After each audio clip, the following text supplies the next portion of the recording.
Hello guys, I hope we're doing good. Today we're talking about the invisible traps of dyslexia that most people are not aware of, and once you're aware of it, you can really improve yourself. I hope we're doing good, and I just want to say, if you're really enjoying this, it would mean the world to me if you would share it, subscribe, do the things to help this podcast out so you can help promote it, so it will help more people.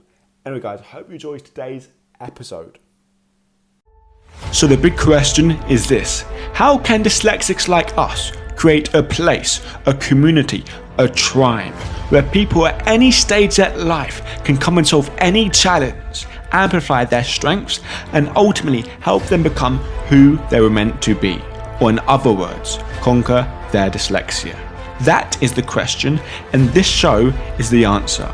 My name's Theo Goff, and welcome to the Conquering Dyslexia podcast. What's happening, guys?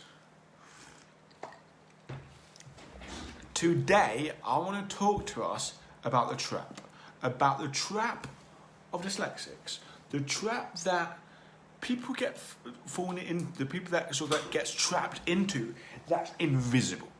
Now, this dyslexic trap that's invisible, like, I can see it now. I couldn't see it back then when I was going through it, when I was living in this trap. But back then I saw it so clear. I saw this trap where people would go through like school, go through the education system, and then be trapped into this thing. And what this trap does basically limits us from improving, limits us from believing in ourselves. So what is the trap exactly? What is this trap that dyslexic people fall into? Well, it's basically the trap of beliefs and how our beliefs work. Because a lot of people don't really understand this, but how our beliefs work is basically trap of beliefs and believing we can't do things. And how it works, we oftentimes go to school, have an experience, and like we believe okay, we can learn just as much as everyone else, and we're just as capable as everyone else learning the same way.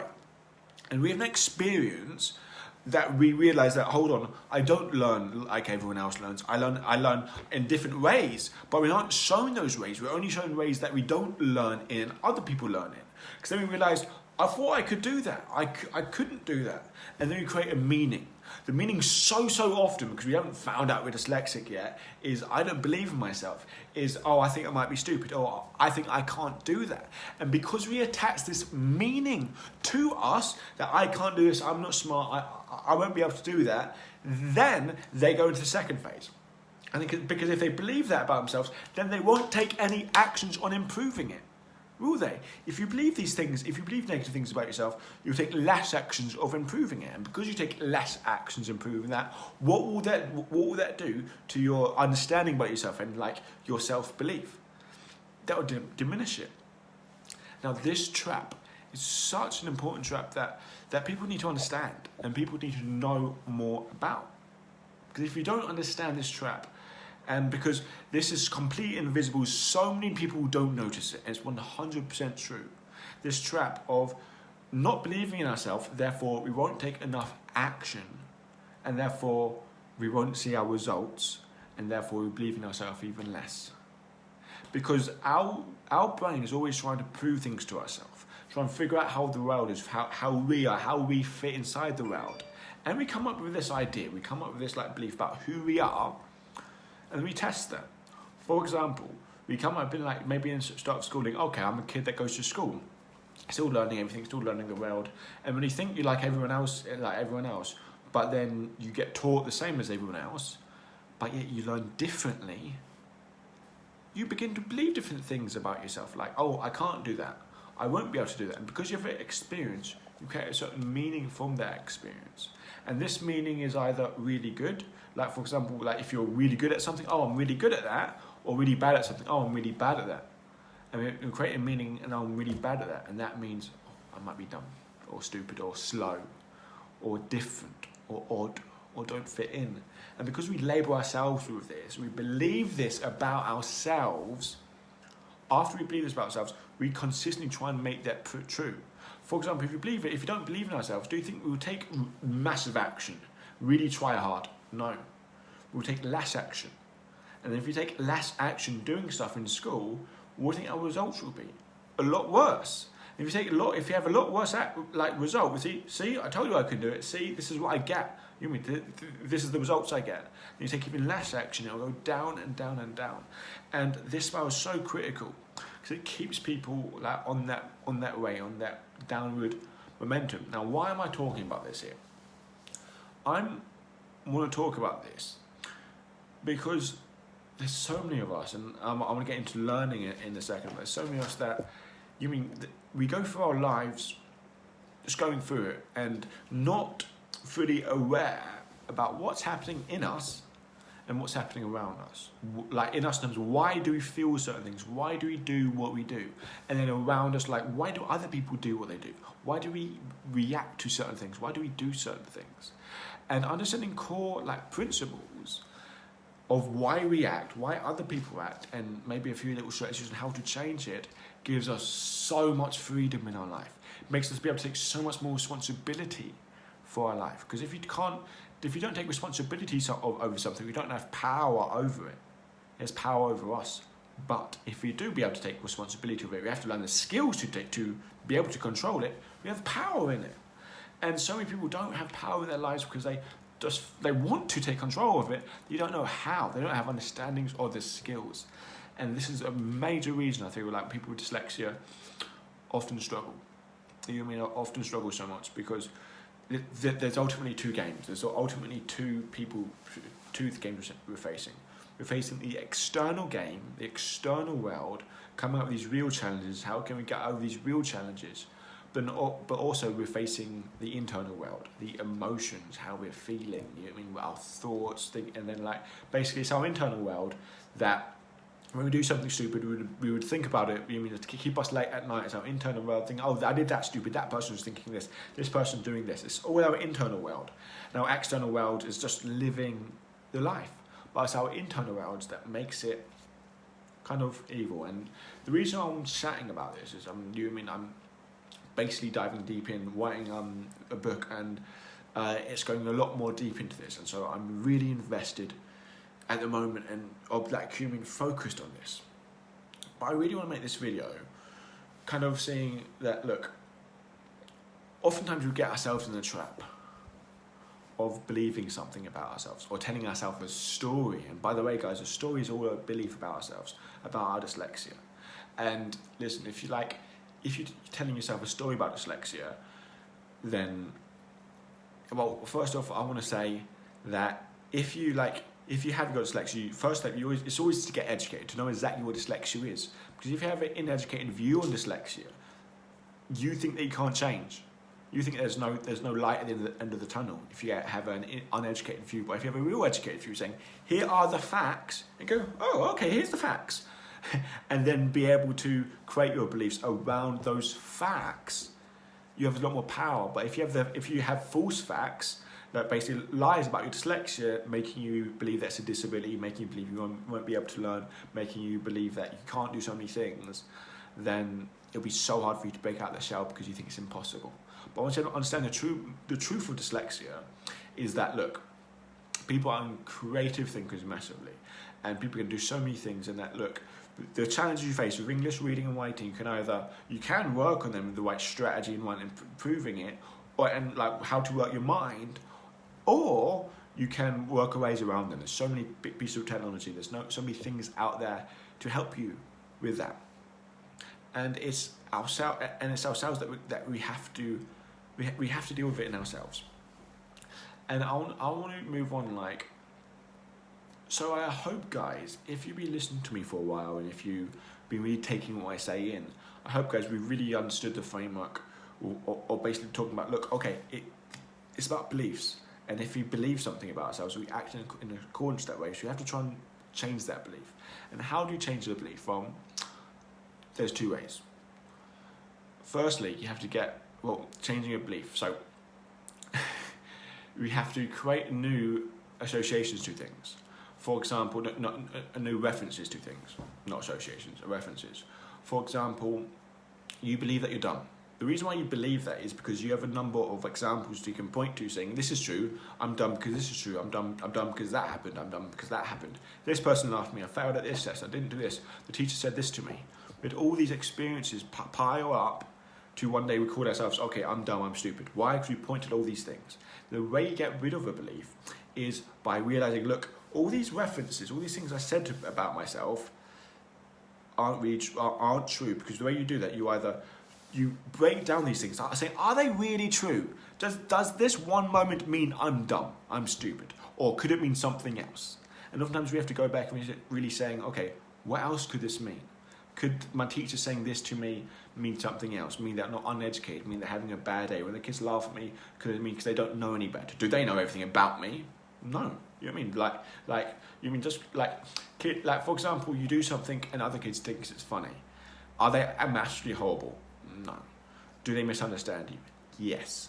They must misunderstand you, misunderstand the pain you're going through, because in their world, in their eyes, there's no reason not to laugh about it, because it's strange, it's funny, and they might say things about you, but they're uneducated, and they're dumb when it comes to you, when it comes to dyslexia, when it comes to neurodiversity. So you have to realise, look, that's wrong. They may have said these things, they may have thought these things at the time, but it doesn't dictate who I am. You mean like who I am. So you have to break past all these things and then create new references to what you are. For example, say I'm smart, I'm this, I'm that. And you find reasons for it. You find reasons, oh, I'm smart because I've done this, I've done this, I work hard at this. And find reasons for that. So that's how you break down beliefs. But where does it all come from? Like, when we're going through life, I want to now move on to like learning. So when we go through our lives, the amount we learn is so important. And the one thing I really dislike about education, people think after they finish education, they finish learning, and that's so untrue. So untrue. Learning isn't just in the education system. Education isn't just in school or in college or in university or whatever. Education should be a long process, and I know it's a life process, and I know you're listening to me now, you're into education, because otherwise you wouldn't be listening to me. You'd probably listen to some music at some time, or listen to something funny, you know what I mean, like that, and I tried to make this entertaining, but you probably listen to something else that's not as information rich as this. But the reason we're watching is because you value knowledge. You want to know more in this particular area. You want to gain something. And because you want to gain something, you value learning. But it's so crucial, and we learn so much through all these different things. And the only reason you'll be able to stop yourself falling into all these invisible traps, like traps of belief, the traps of like having identity about yourself, the trap of this, the trap of that. Once the more we learn, the more we'll be able to see, look, we identify all these invisible traps that we laid out about ourselves. Now, learning. This is a massive subject, and it doesn't happen in 1, 2, 3, or 4 ways. It happens in so many different ways. Learning, you learn through your experience. You have an experience that, okay, this is bad, this is good, this is who I am, this is who I act. Because, for example, even a couple months ago, I would have things that I would believe is absolutely true, and now I believe it's not true. Or I changed my opinion on something, because I used to believe I have to work really hard all the time and do all this, and it has to be consistent, and I can't fail. And then when I do fail, I beat myself up tremendously. I learned that it's the most ineffective thing ever to do, and so I don't do that anymore. But beforehand, I used to think, well, why would I let it go? Why would I beat myself up? Because the more pain I link to doing the bad behaviour, then I'll never do it again. It never works. I just end up beating myself up in this big cycle of not taking action and beating myself up. But the only way I came out of that is by learning. Looking at myself and saying, okay, what's my outcome, and to like move forward and stuff. And so you can learn through that. You're learning through listening to these sort of things, listen to audiobooks, to like more traditional forms of learning, listen to audiobooks, listen to go out there and find the information and learn it. Because then oftentimes you go out there and you seek to learn. Another forms of learning, people, talking to people, asking questions, looking around you in your environment. And also that's general learning, but what about learning you personally as a massive one, about your invisible traps that hold you back, why you do what you do? It's so important. And how you've been acting, and is this what you really want? Asking questions like, okay, is this what I really want in my life? Do I want anything else? Do I want this? If he says a no, that's fine. Live your life, be happy, whatever. But asking questions about, okay, why do I act like this? Why do I feel this way towards that? And really, because there's so many things stopping us. Loads of things to our dyslexia, loads of things because of something else. But so many things, when we're here right now, that are limiting us from moving forward. Why? because of unconscious belief we have, because of unconscious value we have, because something happened back there. Because so much stuff happened in our childhood that stops us taking action. And if you really get into it, doesn't have to be our childhood. It could be something happened in my mum's life when I was pregnant, or my grandma that makes me act in a certain way. Because this is where it gets down to really with therapy and how the brain develops and stuff. But once you really understand why you do what you do, not looking at it from a place of just purely understanding, but looking from a place of how can I use what I've learned, so valuable. And also, like I said briefly before, understanding other people about what they do, what like they're doing in terms like, I always look at things, why did that person do it? Because patterns, I love looking at people and looking at their patterns of behaving, the patterns of acting. Like, okay, what are this person values? What does this person do? And I forget, there's a book I like an audio book I listen to. It's a really good one. It's about people, and people are basically, there's like 4 different colours of people. A red person is a very, very goal focused, really works hard, really driven, and often can be really aggressive and these things. And there's like blue people, and there's yellow people. That's one other colour, I forget, green I think. And they're all different personality types. Remember, I listened to all that book and I saw people, and I just saw people, okay, this person's a yellow person, this person's a green person, this person's a red person. And it makes you understand them better. And once you understand them better, you can like be able to interact with them more. But what's massive key with that, you'll be able to understand why they do what they do, so it doesn't get you angry. It doesn't get you annoyed, it doesn't get you frustrated about the reason why they do that. And so guys, I think the lasting message I want to leave out of here is that don't let learning be so important. Let learning be a daily thing, and try and learn as much as possible about what you're interested in, about things. Because the more you learn, the more actions you'll be able to apply in your life. And knowledge without action is useless, you know what I mean? But learning things, not spending your whole life learning, like every single second of the day, but the more knowledge you gain, and always be seek to learning. What stops people learning is believing they know the answer. What makes me so happy is being so certain on something, thinking this is the way it is. I do this so often with dyslexia. This is the way that it is. And then some educated person would say, no, it isn't. And then we would find out what's true. And be like, I may not figure out then, but I might figure out, you mean after the call or after this thing, hold on, he's got a point there. And then learn something. And that makes me feel so happy because I've learned something. I've grown. I love being wrong because the more often you know you're wrong, the more you're learning. And because don't think you know everything. Don't think that you right in everything, in all your assumptions. Because learning is the whole process of like having a guessing, like so all the time your best guess, and see if it's right or if it's wrong. If it's wrong, you have a new better guess, and keep on moving forward. And anyway, guys, because I feel learning is such a critical component in doing things, learning what you want, and critically learning yourself, learning about yourself, learning how life works. So once you understand that at a deep level, deep fundamental level, then you understand the limits out there. You understand what has actually been stopping you, and it's ultimately you. Stuff with you has ultimately been stopping you. And once you understand that, and sometimes, okay, it's me, I know that, but no, it's not just understanding it. It's about pinpointing, okay, it was this thing here that's stopping me, it's this belief here, it's this habit of change, habit of behavior here that's stopping me. And once you can identify that and work deep down, you'll be able to have so much more freedom in your life.